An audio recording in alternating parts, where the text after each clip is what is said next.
the we're going family style deal. Because I want a bite of your Big Mac. And I need some of your quarter pound. I'll try your filet of fish. There's a deal for every friend group at McDonald's. Order any two classics for just $6. Price of participation may vary. Single item at regular price cannot be combined with any other offer.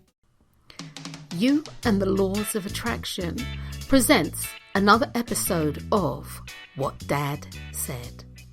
Hi guys, Dr. Drwendydearborne here from the Laws of Attraction in Action. And that's the laws, plural, of attraction in action. With another episode of What Dad Said. And for those of you, if this is your first time, joining us for an episode of What Dad Said, my father loved parables. And this is whether they were biblical, whether it was scripture, whether it was spiritual, whether it came from, Ernest Holmes, whether Dad liked parables, including making up his own. And he really did. Dad believed that a good parable allowed people to extract from it what they really needed.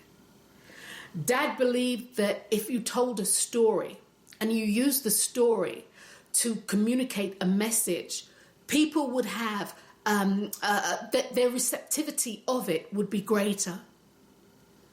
Dad loved parables because, once again, it allowed people to take from that which they heard, that which they needed. So, during his eulogy, I told one of Dad's favorite parables. And this was the parable that he'd be always tell. I mean, if I heard this once, I heard it 1,000,000 times. And believe me, I would love to hear it from his lips again. But he would, my younger sister, you say to her, what was Dad's favorite parable? And it would be this. And so I'm going to share this with you. And I know that many people have heard this before. Different versions said different ways. But I'm going to give you the straight up version that Dad had always given me. No twist on it today. This parable is about asking God for something and really being ready for anything. So here we go, guys. A terrible storm came into town and the local officials sent out an emergency warning that the riverbanks would soon burst, they would overflow, and that they would flood nearby homes.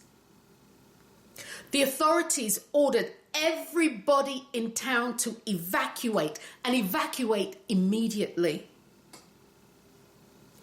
A faithful believer in God heard the warnings and decided to stay, saying to himself, I trust in God, and if I'm in danger, I know that my God will send a divine miracle to save me. Simple as that. The waters were rising rapidly, and actually several neighbours drove by, and as they drove by his house, they said to him, look, we're leaving. We have room in our car for you and a few of your possessions. Look, guy, look, please come with us. Please come with us. And the man declined. He declined. And he said, I have faith that God will save me. And the people drove on. As the faithful believer stood on his front porch, he watched the waters rise up. It started rising up the steps. And he stood there and he looked. And then a man in a canoe paddled by and he said to him, look, hurry up, jump into the canoe. I've got room for you. The waters are rising quickly, man. Look, come on, I've got room for you. And the man simply said to him, no, thank you. No, thanks. God will save me. The floodwaters rose up his porch steps. And they began to fill his living room to the point where the man had to retreat to the second floor. He opened a window and was looking out, was looking at the waters, and a police motorboat saw him. The police in the motorboat saw him, and they cruised by in the motorboat, and with a foghorn, they sort of said to him, hey, look, We will come up and we will rescue you. Okay? We're coming to get you. We will rescue you. And the man waved them off. Look, use your time to save someone else. I have faith that God will save me. So no. Go spend your time saving somebody else. God will save me.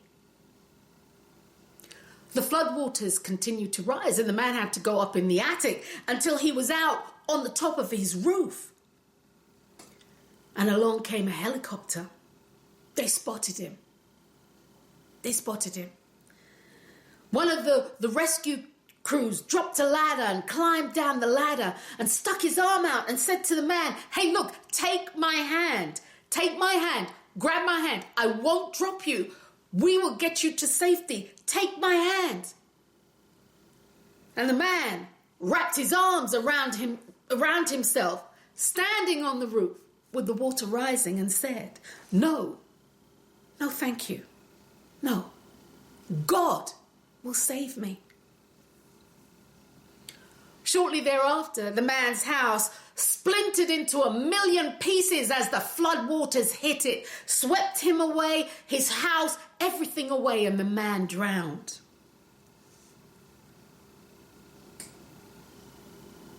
When he was in heaven, the man stood before God, and I'm here to tell you, Holmes was a little ticked, okay? Actually, he was more than ticked. Holmes was ticked. Ticked. Holmes was ticked, right? He was through. And with a little bit of attitude, he said, "I put my faith in you. Why didn't you come and save me?" God was silent for so long that the man thought that God hadn't heard him.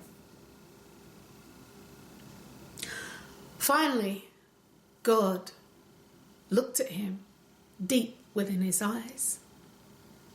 That kind of look it penetrates to the soul. He looked him deep within his eyes and he said, "I sent you a warning. I sent you a car. I sent you a canoe. I sent you a motorboat, and I sent you a helicopter. What more were you looking for?" Now, this is my father's favorite, or was one of my father's favorite parables. And again, this is what we use to eulogize him in the end, because as I said earlier, Dad liked to leave people with something to think about, something to hold on to, something. And this parable simply says that when you ask your chosen deity, your God, your universal spirit, Father, Sky, Mother, Earth, Spirit, Elohim, Jesus, Christ, Mohammed, Buddha, Krishna, when you ask knowing that your answer can come in any shape or form. Don't ask telling God what God must do or your chosen deity. Don't do God's work.